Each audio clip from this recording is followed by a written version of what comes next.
Well, after being dragged to Looney's channel for a collab, I ended up wandering the Rift hallway and kinda cameoed in a few interesting videos. That should connect all my existing continuity that has yet to be connected. Anyways, I should do my next review. I've had very few in recent months, and I really want to get more out this next year. Wait a second. Looney said something about the connection not being settled. What do you suppose that means? And what else was I expecting? Guess I'm continuing to use the Cirque for Rift travel for the near future. Cue spoiler alert. This is the way the review is spoiler alerted. This is the way the review is spoiler alerted. Not with an exciting spoiler alert, but with this, because I ran out of ideas. Please suggest more in the comments. So today we return to form and cover one of the Friends Forever comics, number 11 to be exact, and it stars Rainbow Dash and Spitfire. It is written by Ted Anderson, and the art is by Jay Fosgitt. And I will remind you, mispronouncing things is my thing. So, we have another new artist. Let's see his art, shall we? Oh dear, holy crackling crystal heart! What the fuck are those things? Because they are not ponies. I mean, I'm all for deviation from the show style. I champion it when discussing other artists of the comics. But Gen 3.5 called. It wants its character designs back.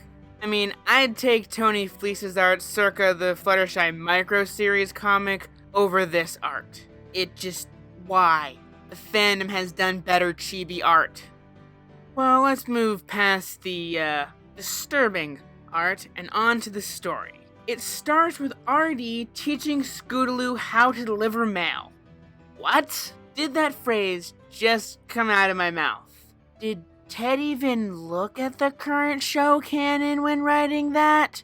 First, why is Dash delivering mail? She is a weather Pegasi. Second, where in Equestria are they? They sure as shit are not in Ponyville, cause this is Ponyville. That background is way too suburban for Ponyville. It looks more like they're in a Manhattan suburb. And third, another slight art issue. Why is Rainbow and Scoots basically the same size? Scootaloo is a few years younger than Dash. So shouldn't she be depicted as smaller? I mean, they got the scale correct for all the other Phillies and Colts in this comic. Anyways, Dash gets a letter from Spitfire summoning her to the Wonderbolts Academy. A plot point that could have easily been told by having Derpy deliver a letter instead of changing Rainbow Dash's profession. Now, why is Dash summoned? Well, according to Spitfire, it is to tackle her greatest challenge yet. Is it A, participate in a competition with a rival team called the Shadowbolts? B, teach flight camp?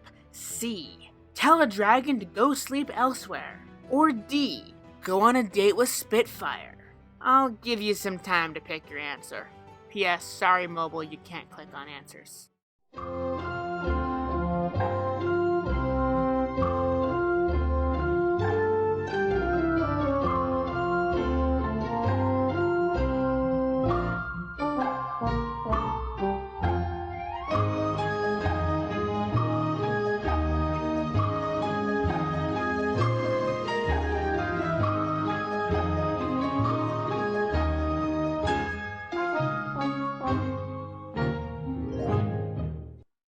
The answer is B. A was the plot to the 30 QG movie, C was the plot to Dragonshy, sans Fluttershy's conflict, and if you chose D, you've been reading way too many shipfics. Yeah, so apparently Dash's greatest challenge yet is teaching young fillies and colts how to fly.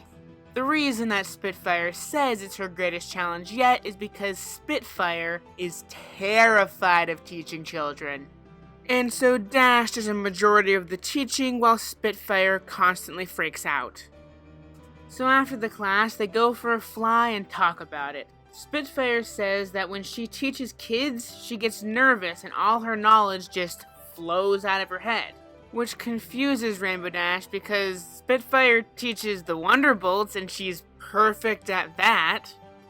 Well, Spitfire explains that when she's commanding the Wonderbolts, she can be a nitpicky, mean military commander. The Wonderbolts can take it.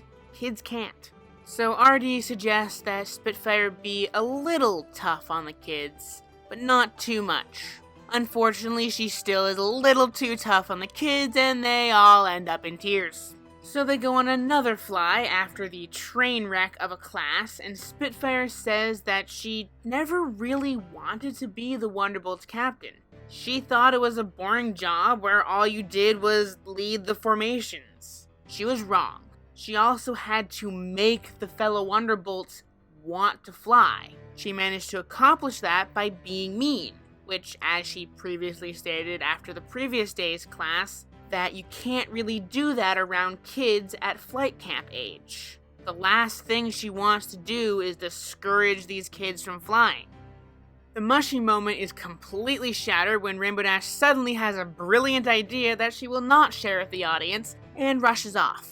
So the next day, surprisingly, the young flyers actually return. Maybe their parents couldn't get a refund, so they made them go for the final day of camp.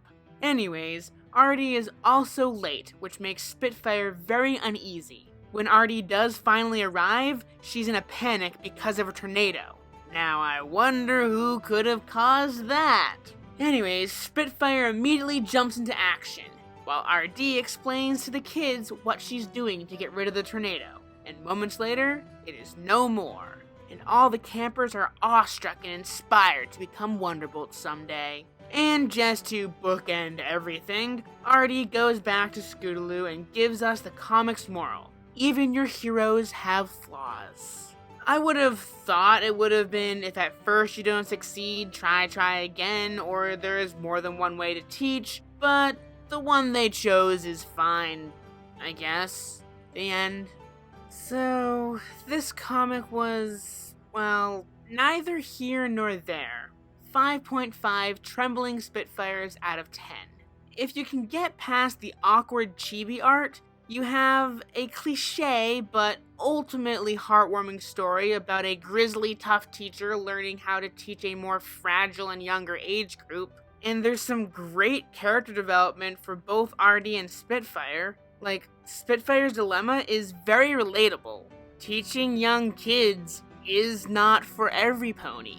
However, I don't think it's all that practical to have an on-duty military pony teach a class. It should have been a retired Wonderbolt teaching the class with Spitfire coming in as a special guest.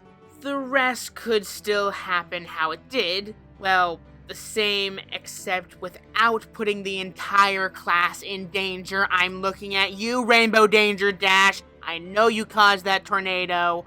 Don't deny it. It was a weather hazard that could have done a lot of damage if Spitfire was not there to stop it. You are lucky the flight camp was held in a surprisingly secluded place in Cloudsdale.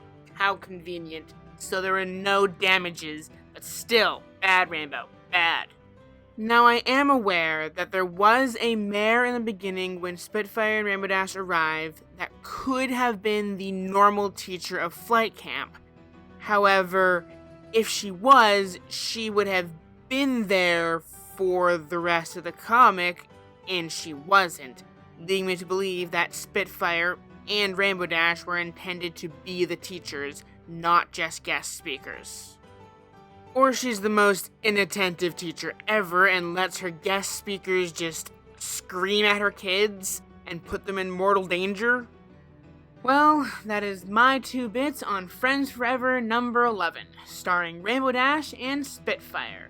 Tell me your 2 bits on it in the comments below. And while you're down there, why not suggest a possible future spoiler alert? Seriously, I need more suggestions. I ran out.